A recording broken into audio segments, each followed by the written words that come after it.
Good morning. My name is Jose Tirado. I'm the Executive Director of the Office of Emergency Management and Communications for the City of Chicago.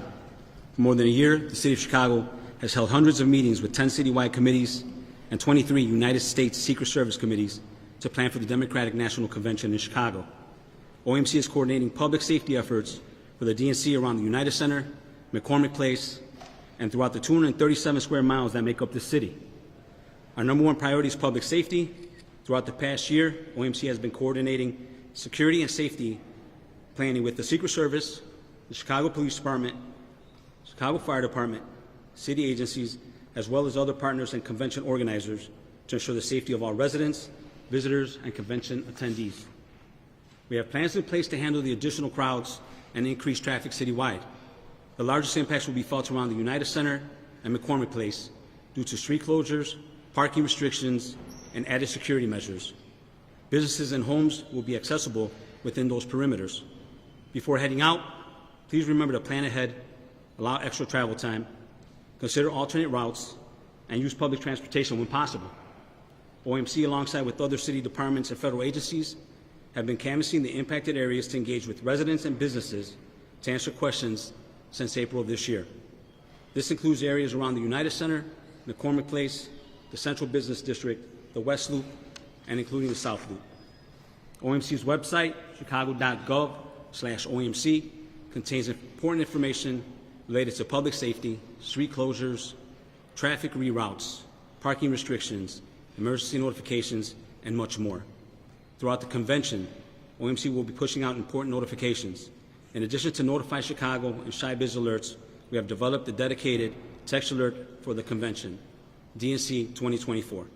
In order to opt in, you can text DNC to the following number, 226-787, and I'll repeat that, 226-787. The best way to receive all the information is to download the Chicago OMC app. I believe last time we were all together, I recommended that app highly, and I still recommend it highly. Additionally, to enhance our monitoring of citywide events, OMC will activate the city's Emergency Operations Center, staffed by representatives from more than 40 city departments, county, state, and federal agencies. While we make every effort on behalf of the city to keep residents and visitors safe, we want to remind everyone they also have a role to play.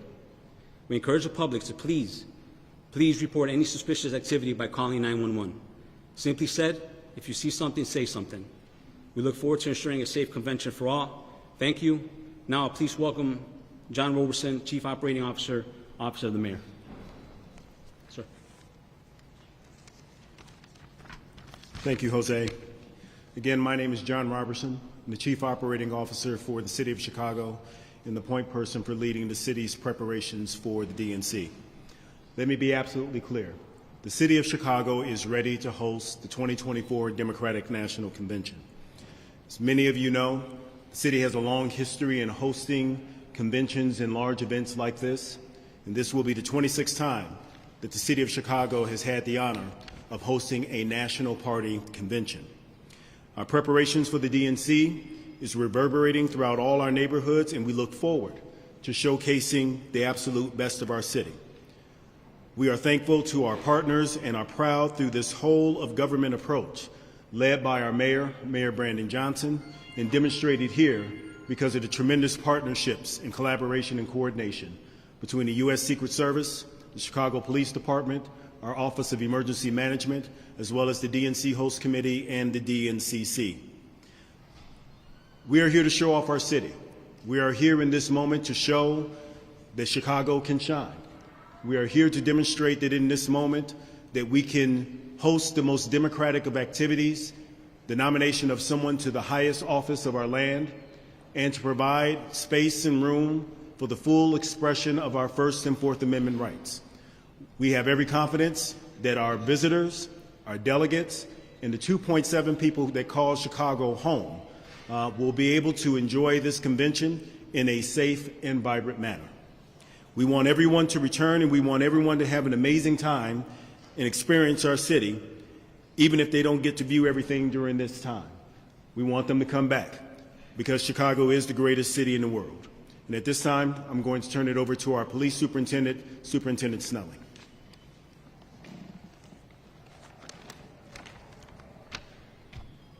Thank you, sir. First of all, good morning and welcome everyone who's here. I'd like to thank Executive Director Jose Tirado of OEMC for hosting this today. It is important to understand the partnership that has been going on for over a year with our training. A lot of discussion around the DNC has been around public safety. And our departments who are represented here shows that work, that our focus on public safety is at the forefront. We want to make sure that everyone who's coming to the city of Chicago, all of our residents, everyone who is participating are safe. This is our first priority. We want to make sure that we have a safe and successful Democratic National Convention. Oftentimes, it is forgotten that there was a Democratic Convention between 1968 and now. It was a success. The Chicago Police Department does a great job of working through events like this, and this will be no different. I want to reassure everyone that we will have resources in every single neighborhood. So it's not forgotten that we have a city to protect. It's not just around the venues covering the Democratic National Convention. The Chicago Police Department will be in every single neighborhood protecting the neighborhoods. So we will not deplete resources from our neighborhoods to simply put in the area where the Democratic National Convention is being held. Our officers have been training for over a year. And Chicago Police Department, along with everyone who is going to be working with us, our federal, state, local partners, county, we're all working in collaboration to make sure that the city is safe and secure. Now with that, I'd like to turn it over to Secret Service Deputy Special Agent in charge, Derek Meyer.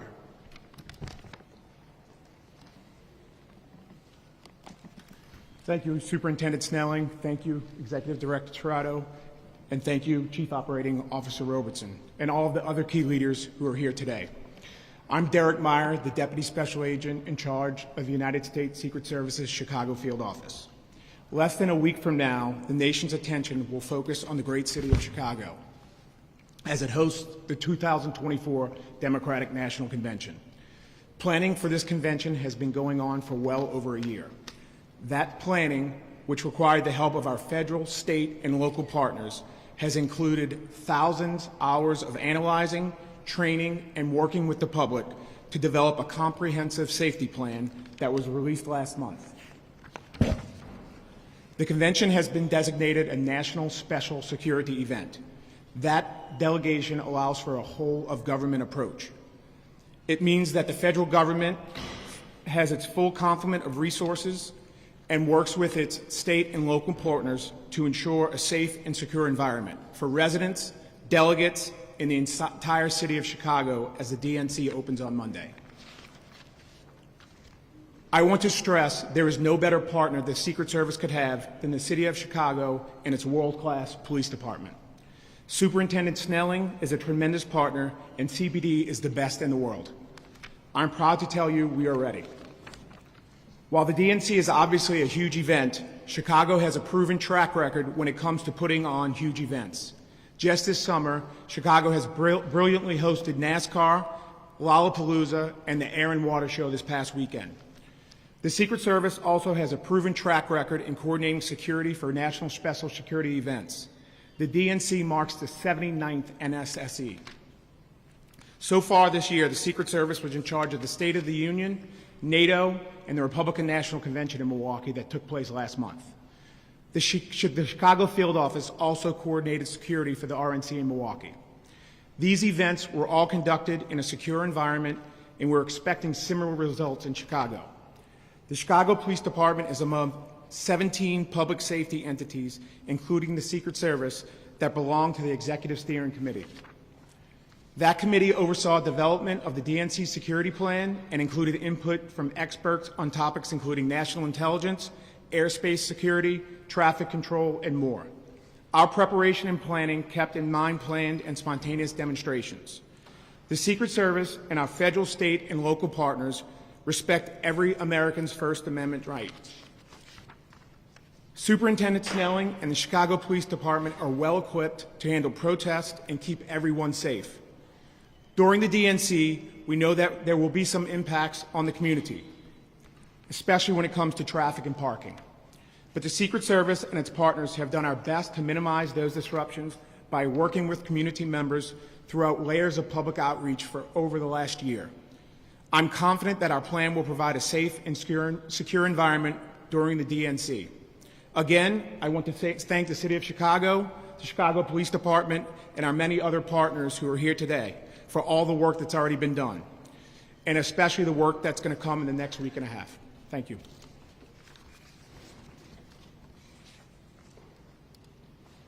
We're going to open this up for questions. To the special agent in charge, if you could come back to the podium. There are so many moving parts. There are so many moving parts, as you saw up in Milwaukee, that we're seeing in Chicago.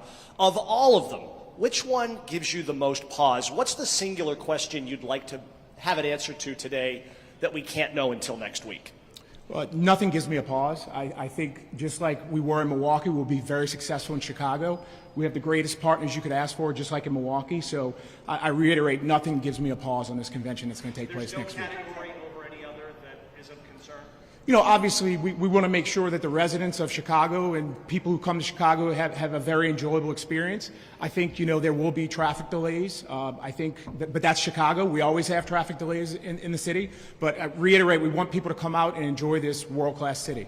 Superintendent, can you talk about the protest route and how protesters are worried they have so many people that the route that now has been designated by the judge or approved by the judge, city's route, will make it so that people could be spilling out into the community?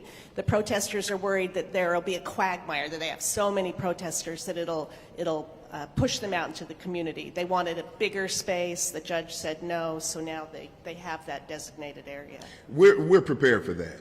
Again, you know, as a police department, we have to be fluid, right? So things are ever evolving, and as they evolve, we make necessary adjustments to accommodate that.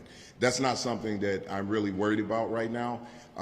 We know what we didn't want to do is tie up additional resources by prolonging a protest of that nature, but we will ensure as a police department that people who are protesting and exercising their First Amendment rights get the opportunity to do that.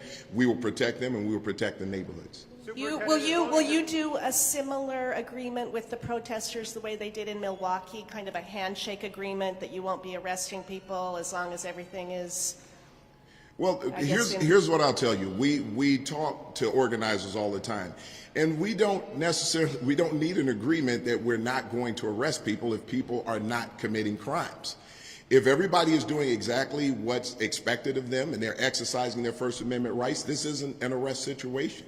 We want people to exercise their First Amendment rights. We will protect them while they're doing that. But we will not guarantee someone that we're not going to make arrests if they start to act violently or commit crimes. Are there going to be any special security considerations around Union Park and Park number 578? That seems to be where a lot of the organized protest activity is going to take place.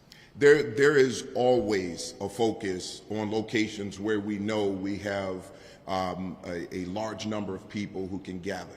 So again, we do have plans around that. These are things that we've looked at. We've actually worked along with other agencies, our federal partners, and any intelligence that we gather as we move along, we'll make adjustments there also. But we do have plans in place to make sure that that area is secure. Superintendent, good morning. Maybe for you and for John, what is your message to those who live in this particular area, especially those businesses? Some have told us that they are concerned that if something does go awry, that they will be left out and that the safety priority will not be for their businesses. No, that's absolutely not true. The safety priority around this city is for everyone. And as I said before, it's not just about the venue of the Democratic National Convention. Obviously, we're going to secure that location, but we have areas around that are part of our neighborhood. These people are here. They will be here long after the Democratic National Convention is gone. They were here long before it'll be here. And we want to ensure that they're protected. So we have the resources to make sure that we protect all of these locations. And if there's anything. Superintendent, can we, sorry, can you guys see me behind the cameras? Hi. Oh, sorry. I just had a question about, sometimes the protesters can kind of move like the water and they can get into areas you're not anticipating. If protesters are able to get into the pedestrian area or like the soft perimeter, I mean, are they going to be able to get right up to the fence, or how are you guys going to deal with that? Yeah, listen, they need to be within sight and sound of the location. Right? And those locations are designated, and we'll make sure that they get there. We want to make sure they get there safely. And again, we don't want to interfere with their First Amendment rights. We're going to make sure that we do that. We get them there safely, give them the opportunity to have their voices heard, be seen. And then hopefully when it's all over, everybody disperses safely, and we move on to the next thing. Superintendent, over here. Gotcha. One of the apparent breakdowns from the events in Butler, Pennsylvania was a lack of visuals or blind spots that occurred at that incident. Can you talk about what role the pod cameras will play for the city of Chicago, and how many of those have been under repair recently? So what I can tell you about the way the pod cameras are used, we use them all across the city in every district.